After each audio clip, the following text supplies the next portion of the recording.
programa Biosfera de hoje nós vamos falar sobre os biocombustíveis, fontes de energias renováveis produzidas a partir da cana-de-açúcar, da biomassa florestal e de resíduos agropecuários. São alternativas aos combustíveis fósseis porque são mais baratos e eficientes no combate ao efeito estufa.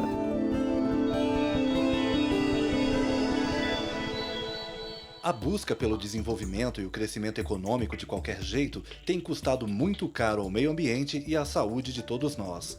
A ação humana está alterando o equilíbrio da Terra por causa da poluição e da emissão de gases venenosos lançados diariamente na atmosfera, principalmente pela gigantesca frota mundial de veículos. O óleo diesel tem sido o principal vilão.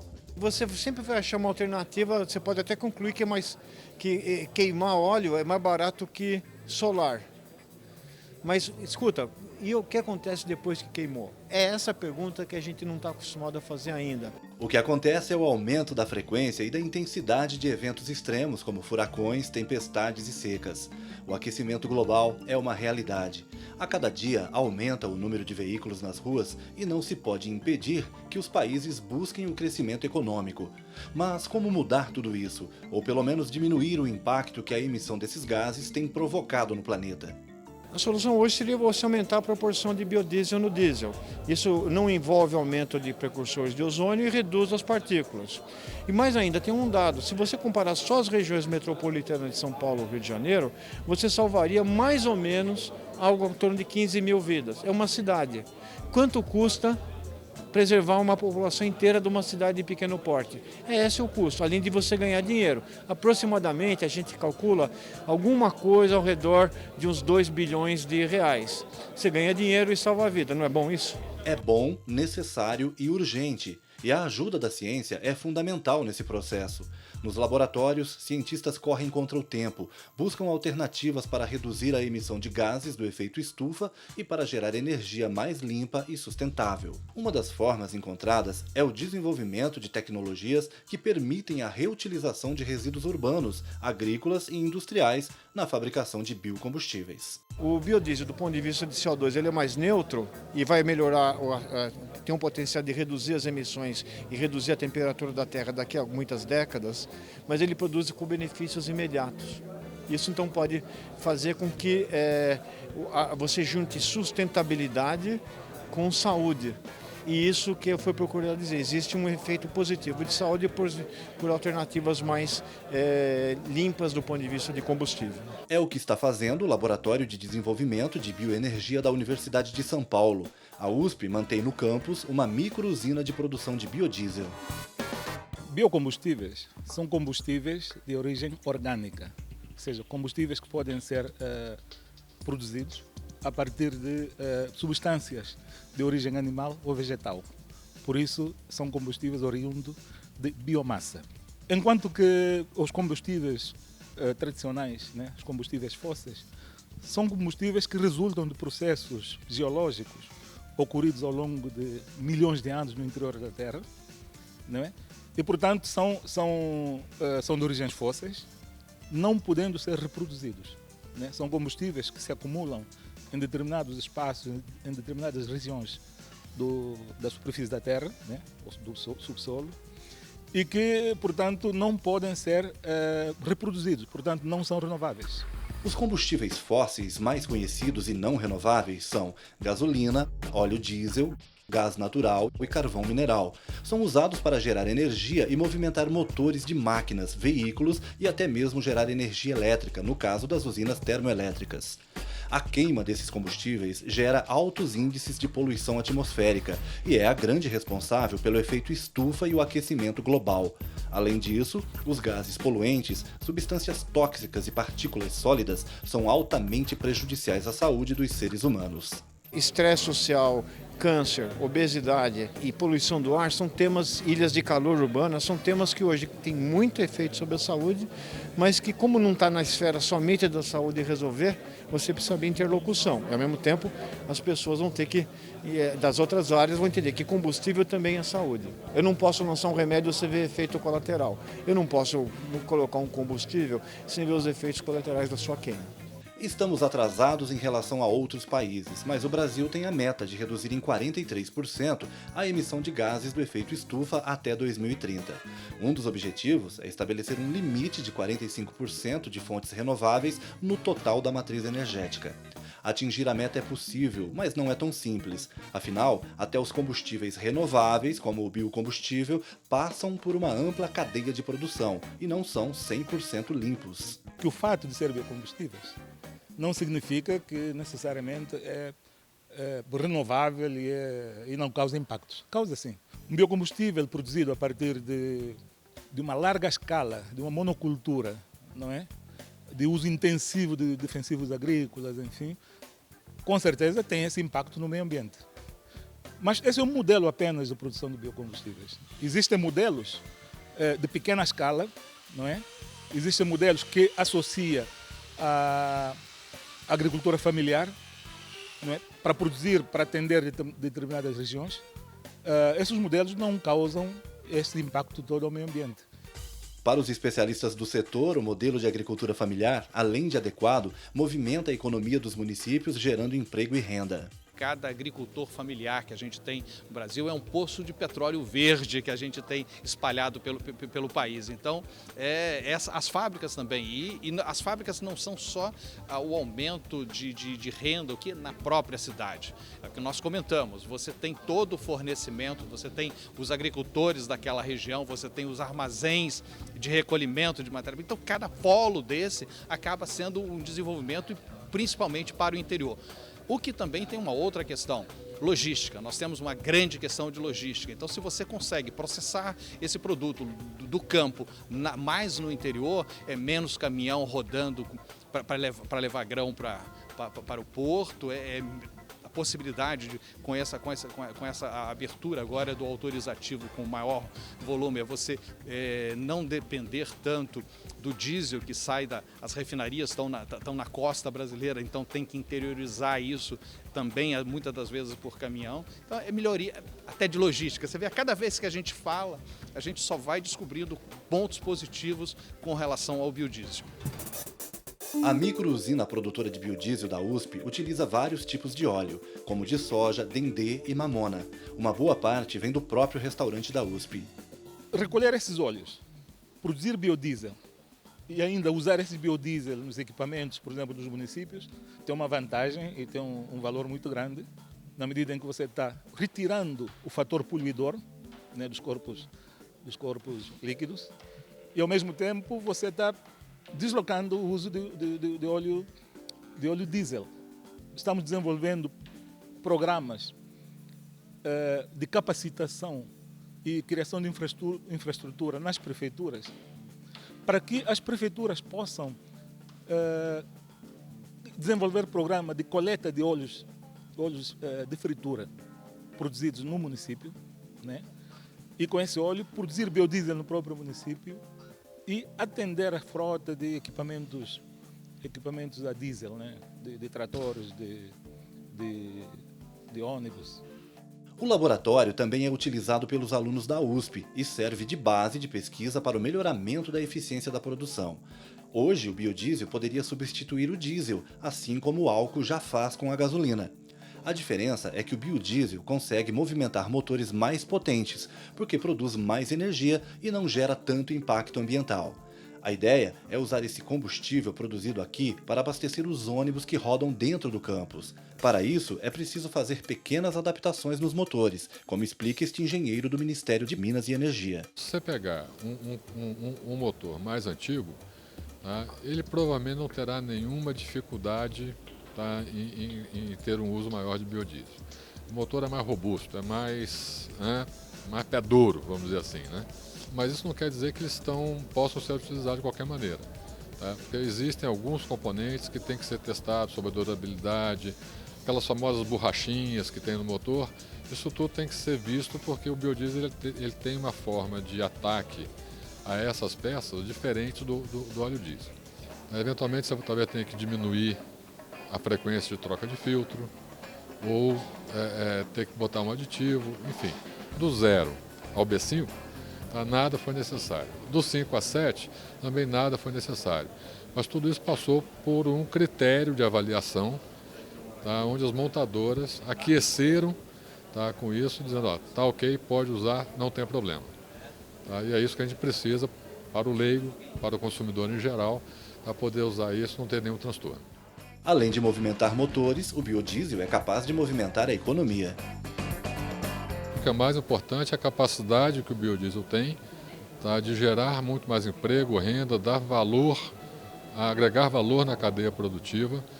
Tá? Até pouco tempo atrás nós tínhamos o sebo da indústria de carnes, que era um subproduto, era um passivo ambiental. Tá? Hoje ele foi valorizado, né? É a segunda matéria-prima utilizada para biodiesel. Tá? Então ele resolveu problemas ambientais, problemas de sobreoferta de subprodutos, tá? Ou produtos com baixo valor agregado, tá? E melhoraram a cadeia do sebo como um todo. Da mesma forma a soja. Tá? O biodiesel foi um mecanismo, tá, em que o produto, o óleo de soja, que tem menos valor agregado que o farelo, que é a proteína, tá, conseguiu se valorizar, tá, conseguiu trazer renda para a atividade como um todo, tá, e esse aumento de renda advinda da produção de óleo ajuda a viabilizar o aumento da capacidade de esmagamento. Deve-se investir não apenas em biodiesel, mas em todas as fontes renováveis de energia. Primeiro, é necessário que se tenha uma matriz energética diversificada, né? Menos dependente de fontes fósseis. Justamente porque as fontes fósseis não são reproduzíveis, não podem ser reproduzidas, não são renováveis, não é? E fontes renováveis como biodiesel, como biogás, etanol, eles podem ser reproduzidos e principalmente reproduzidos nos lugares onde não se tem fontes fósseis. Portanto, por uma matriz energética diversificada, por menor dependência a fontes fósseis, é necessário sim investir não só em biodiesel, em biocombustíveis, mas em outras formas de energias renováveis, como a solar, a eólica e outras fontes. Esse é o caminho.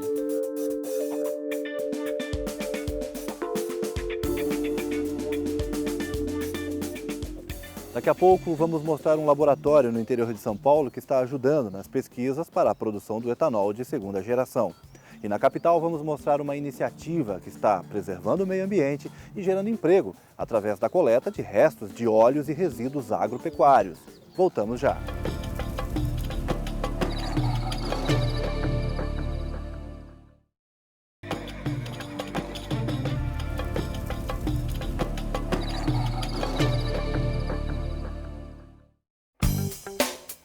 Estamos de volta com o programa Biosfera e hoje estamos falando sobre biocombustíveis, um bom substituto para os combustíveis fósseis que há tempos vêm poluindo o planeta e deixando muita gente doente.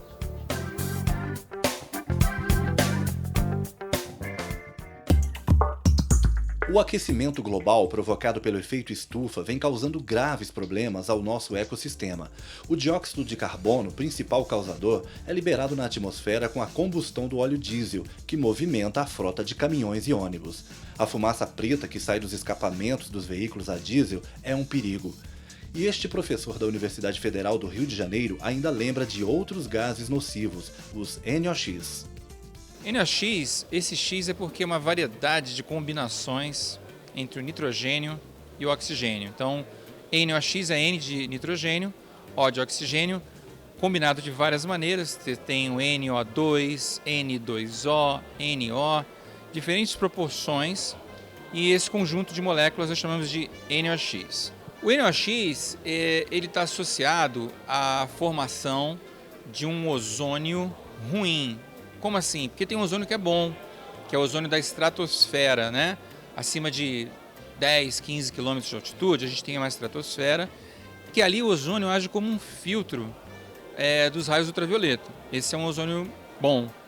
Agora, onde a gente está aqui agora, a nível do mar, ou na superfície, ou até 10 km de altitude, onde a gente tem a troposfera, a produção, a formação de ozônio nessa região, aqui entre nós, ela é ruim, porque o ozônio é um oxidante muito forte, né? Então oxida a pele, oxida vias respiratórias. Então ele é tão ruim quanto aquela fuligem do diesel, os particulados do diesel. Então é uma classe de composto ruim. Neste caso, é melhor investir em biodiesel e aumentar a mistura, o que pode reduzir significativamente a emissão dos gases que aquecem o planeta. Em meio a tantas notícias ruins sobre a poluição do ar nas grandes cidades, uma pesquisa recente mostrou um resultado curioso sobre a emissão de NOx em São Paulo e no Rio de Janeiro. Para nossa surpresa, um aumento da geração de NOx ele não vai gerar em Rio e São Paulo mais ozônio daquilo que ocorre em uma parte do mundo. Em função do quê? Dessa especificidade da atmosfera de Rio e São Paulo, pela alta concentração de queima de etanol e de gás natural nessas duas cidades, você tem exatamente o inverso. Mais NOx para a atmosfera, pelo menos até dentro de uma faixa, né? Dentro de um limite, você diminuiria o ozônio ruim, que é uma coisa boa. A experiência brasileira com o etanol de cana-de-açúcar é o mais bem-sucedido programa de combustível alternativo já desenvolvido no planeta. Apesar da falta de investimento na indústria nos últimos anos, as pesquisas neste setor continuam avançando. Este laboratório no interior de São Paulo desenvolve pesquisa de nível internacional na área de biocombustível, voltada à produção de energia. Mas o grande foco é a produção de etanol utilizando tecnologia de segunda geração. Para isso, é preciso avançar no conhecimento, e este é o papel do Centro de Ciência e Tecnologia do Bioetanol, montado em Campinas, no interior de São Paulo. O laboratório pertence ao Ministério da Ciência e Tecnologia. Só para entendermos e deixar claro, segunda geração é considerada a produção de etanol a partir do material lignocelulósico. O que é o material lignocelulósico? São as fibras contidas na matéria-prima, na matéria-prima agrícola. Então a cana, ela tem dois tipos de fibras fundamentalmente na sua composição. Tem o bagaço, chamado bagaço, que quando eu extraio o caldo da cana, eu sobro com o bagaço que normalmente na primeira geração ele é queimado para gerar energia e hoje nós podemos gerar um excedente de energia elétrica que é vendido para a rede com esse bagaço. Quando a outra fibra que tem na cana são as folhas, os ponteiros que normalmente anteriormente eram queimados para a colheita da cana, mas que hoje, com a proibição, com a implantação da proibição da queima da cana, eles estão sendo deixados no solo. Então, várias usinas começam a transportar a chamada palha da cana para a usina para produzir mais energia elétrica excedente. Só que aí aparece a outra possibilidade de uso desse material, que é aumentar a produção de etanol. Posso chegar a produzir o dobro, as contas que a gente tem feito hoje mostram que é possível chegar ao dobro da produção de etanol. Isso é só uma parte da cadeia. Para preservar o meio ambiente, é preciso ir muito além, o que exige o esforço de todos. E um laboratório nacional tem uma característica importante.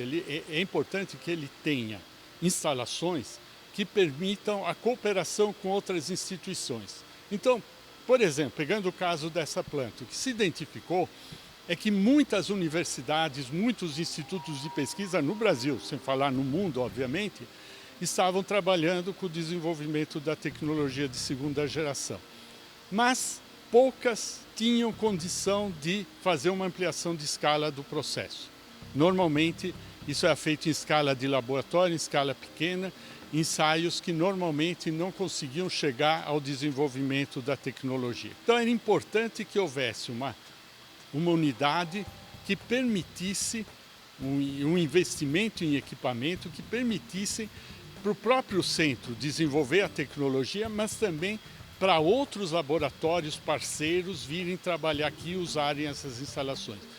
Que tem uma outra grande vantagem, além de olhar a questão da sustentabilidade de uma forma global, que é integrar toda a cadeia produtiva, parte agrícola, a parte industrial e a parte de uso, de distribuição e uso do biocombustível, do bioproduto que está sendo gerado. O óleo é um dos maiores poluidores dos rios e do mar no Brasil. O produto, quando descartado da forma errada, causa grande impacto ambiental. Uma das formas de reduzir esse problema é reciclar, e qualquer pessoa pode ajudar. Basta recolher aquele resto de óleo da fritura que sobra aí na sua casa e encaminhar para um ecoponto. Uma associação com sede em São Paulo atua no Brasil inteiro para convencer e sensibilizar as pessoas que jogar restos de óleo de cozinha na pia pode causar danos irreversíveis. A Ecólio nasceu para aglutinar pessoas em prol de uma causa. Porque nós, cidadãos, comemos em casa e jogamos o óleo fora. Pensando que você jogou, descartou o óleo, livrou do problema. Mas esse óleo polui não só a tua pia, a torneira, a tua tubulação, como isso vai poluir o meio ambiente. Isso não só contamina a água, como prejudica o solo, o ar, a saúde das pessoas e dos animais. Quando o óleo fica retido no encanamento, ele entope as tubulações. Para resolver esse problema, as pessoas acabam causando outro, porque usam produtos químicos. Com a ausência de tratamento de esgoto, o óleo se espalha por rios e represas e acaba matando muitas espécies. Então não tem alternativa, senão não jogarmos esse óleo fora. Agora, fazer o que com ele? Guardar numa garrafa PET ou qualquer recipiente e enviar à reciclagem. Foi exatamente para isso que a Rede Ecólio foi criada.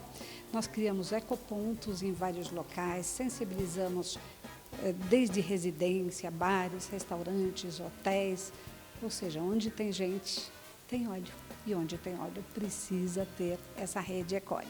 Mas quem pode retirar o óleo do local? Para onde vai esse resíduo? Ele precisa estar nessa rede para poder ter o selo Ecólio. Daí ele retira o óleo, manda para o beneficiador, o óleo é então limpo e enviado à reciclagem. Ele passa por esses processos, agrega valor, e de problema para o meio ambiente, ele passa a ser uma grande solução, porque ele gera trabalho e renda, e ele de problema para a tubulação, problema para o meio ambiente, ele vira resíduo que acaba indo para a indústria de tintas e vernizes, biodiesel, ração animal, desmoldantes, graxas, ou seja, uma infinidade de produtos pode ser feita com esse líquido que a gente irresponsavelmente, diariamente, joga fora.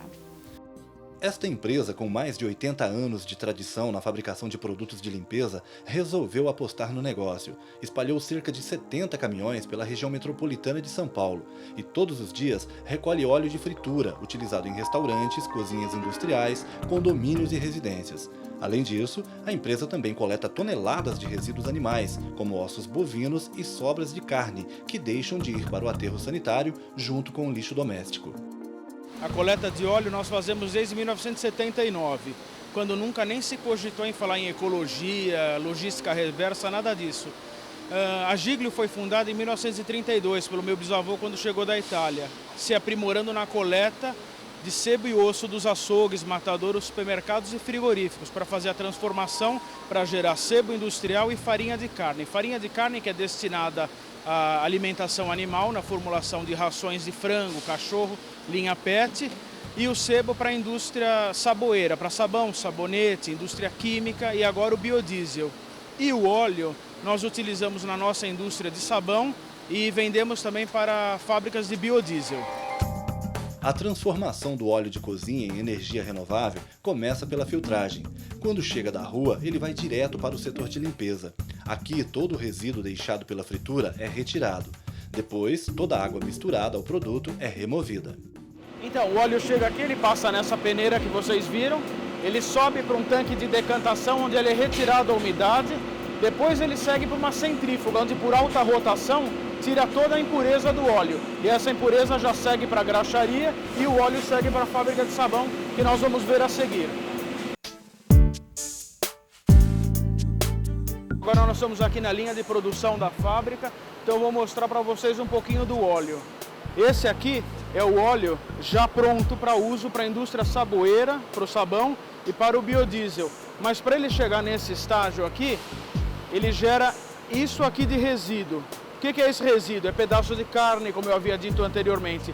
É carne, resto de alimento, farinha, umidade. Então isso aqui é reaproveitado. Então 30% dessa matéria vira farinha de carne. E o óleo acaba virando sabão em pedra, onde ele é adicionado com sebo, soda cáustica, água. Então ele é transformado em sabão. Vamos aqui para a gente ver um pouquinho a produção.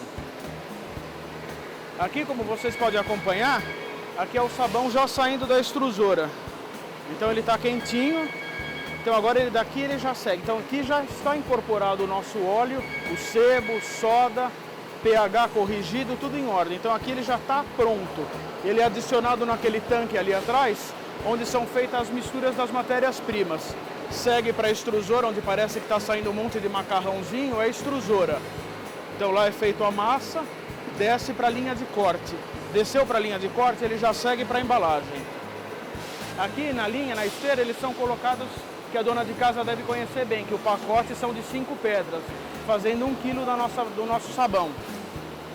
E aqui ele já está pronto para ir para o supermercado, para chegar de novo na mão da dona de casa. Só que em vez de óleo, agora chega o sabão na dona de casa. Um processo que serve de exemplo para outras empresas ou qualquer pessoa interessada em investir numa linha de produção que traz retorno muito além do financeiro. Todo cidadão responsável pode e deve reciclar. Então, nós até costumamos dizer como você pode ajudar uma rede do bem destas. A primeira delas é como cidadão. Separa teu óleo, que você já fez um grande bem, encaminhe para a reciclagem. Um segundo, você pode ser um beneficiador. Você pode comprar bastante desse óleo, grandes quantidades do óleo dos coletadores, beneficiar esse óleo. Ou até você pode ser um reciclador, como a empresa que nós apresentamos, que ele faz todo esse processo. Ele coleta, separa, beneficia, transporte e transforma em vários produtos. As fontes de energias limpas e renováveis podem ajudar a diminuir o aquecimento global, mas para isso se tornar realidade é preciso investir em pesquisas e na conscientização das pessoas. Assim, será possível oferecer cada vez mais ao consumidor produtos que atendam às suas necessidades sem causar danos ao meio ambiente. Até o próximo programa!